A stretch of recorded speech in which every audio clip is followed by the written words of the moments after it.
Hey everyone, welcome back to the Daily English Conversation Club. It's really great to have you here with us today. No matter where you're listening from, maybe you're commuting, maybe you're sitting somewhere quietly, or just taking a short break from your day.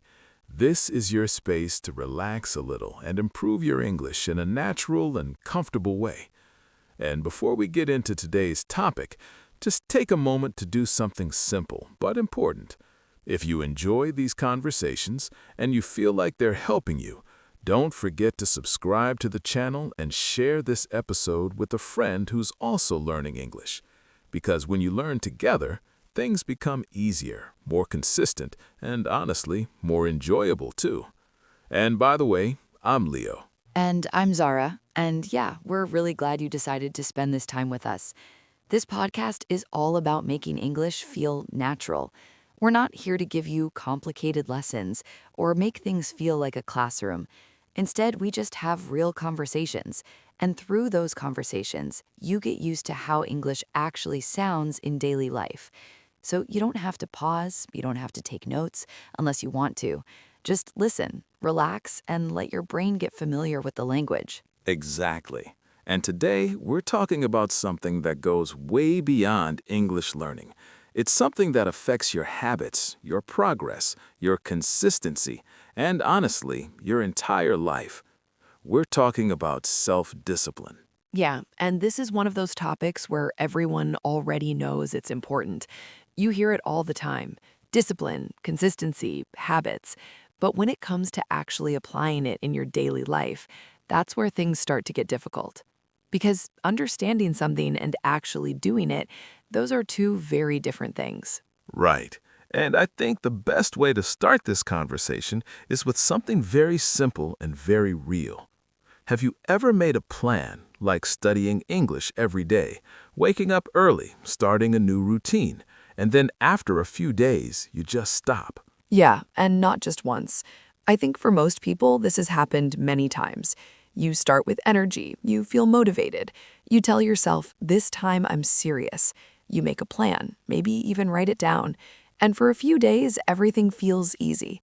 But then something changes. You feel tired or distracted, or maybe just not in the mood. And that's when things start to break. Exactly. And the frustrating part is you still care. You still want to improve. You still have your goals. But somehow you're not able to stay consistent with the process. And I think that's where a lot of people misunderstand the situation.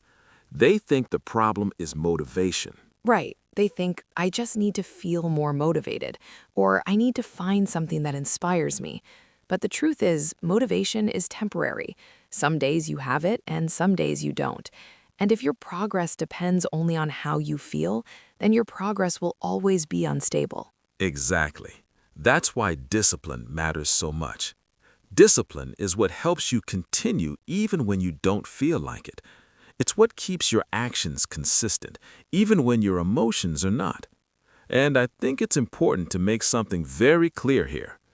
Discipline is not about being perfect. Yeah, that's a big misunderstanding. People often imagine disciplined individuals as people who never feel lazy, never get distracted, and always follow their plan perfectly. But that's not true at all. Everyone feels lazy sometimes. Everyone gets distracted.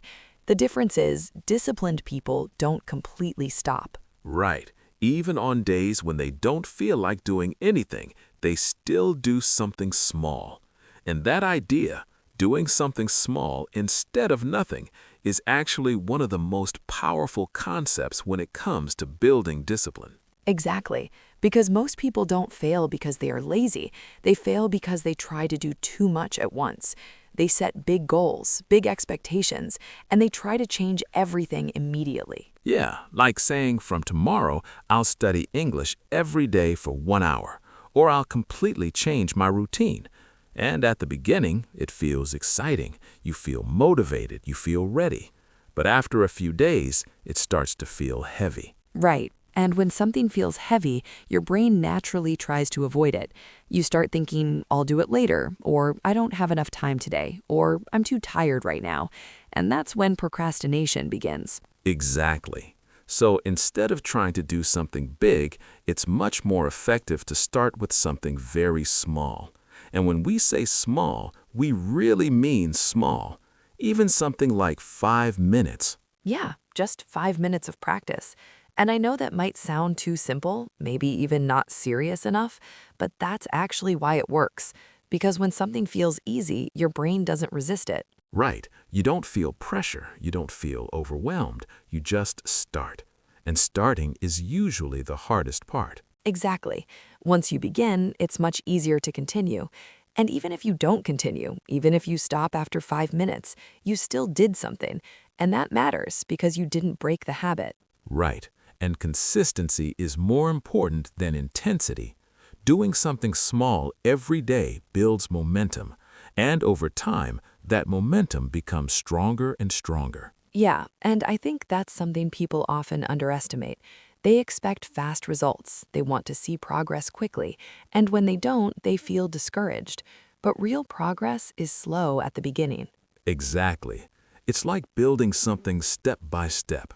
At first, it doesn't look like much, but over time, those small steps create something meaningful. And this idea is explained really well in the book Atomic Habits, where the focus is on small, consistent improvements. Right. And another important idea connected to this is focusing on systems instead of just goals. Yeah, because goals are important. They give you direction, but they don't create results by themselves. Exactly.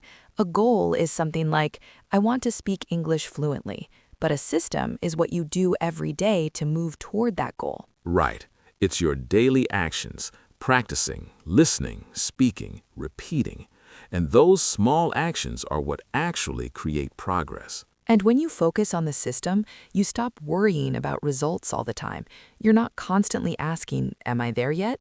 You're just focusing on what you need to do today. Exactly. And that makes the whole process feel more manageable because you're not putting pressure on yourself. You're just building a routine. Yeah, and another important thing is making your habits enjoyable, because if something feels boring or forced, it's very hard to continue. Right. So instead of studying in a way that feels difficult, you can make it more enjoyable.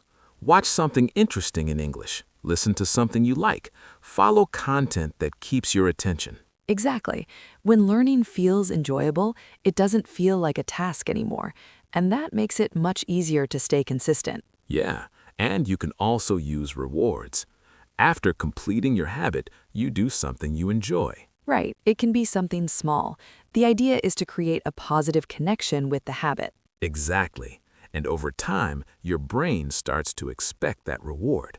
And that makes it easier to repeat the behavior. Yeah, and we should also talk about environment, because your surroundings play a big role in your behavior. Right. If your environment is full of distractions, it's very hard to stay focused. But if your environment supports your goal, it becomes much easier. Exactly. Even small changes, like keeping your study materials visible, can make a big difference. Yeah, and it reduces the need for willpower because you don't have to fight distractions all the time. Right. And that's important because willpower is limited. You can't rely on it all day. Exactly. That's why systems and environment are more reliable. And finally, accountability. This is something simple but very powerful. Yeah, when someone else knows your goal, you're more likely to follow through. Exactly. Even telling a friend can make a difference because now it feels more real. Right. It creates a sense of responsibility. So if you're listening right now, just take a moment and think about one small habit you can start today. Something simple, something realistic, something you can actually do without pressure. Even 5 minutes is enough. Exactly. Because what matters is not how much you do once, but how consistently you show up over time. And if you keep showing up, even in small ways, you will start to see progress, not immediately, but gradually. And that progress will feel real because you built it step by step. Yeah, and that's what makes it sustainable. You're not forcing yourself. You're building something that fits into your life naturally. Exactly. And that's the kind of change that actually lasts. And before we wrap up, just remember, discipline is not about being perfect. It's about continuing even when things are not perfect. Right. Small steps, repeated consistently, can lead to big changes over time. And if you can focus on that, you'll not only improve your English, you'll improve many areas of your life. And as we finish today's conversation, take a moment to reflect on what we talked about, not in a complicated way, but in a simple and practical way. Think about your daily routine, think about your habits, and ask yourself what small change you can make starting today. And remember, it doesn't have to be something big or impressive, it just has to be something consistent. Exactly. Consistency is what creates real progress. And with that, we'll bring today's episode to a close in a relaxed and thoughtful way, just like we started. Yeah, and we hope this conversation gave you something useful to think about, something you can actually apply in your daily life. And as always,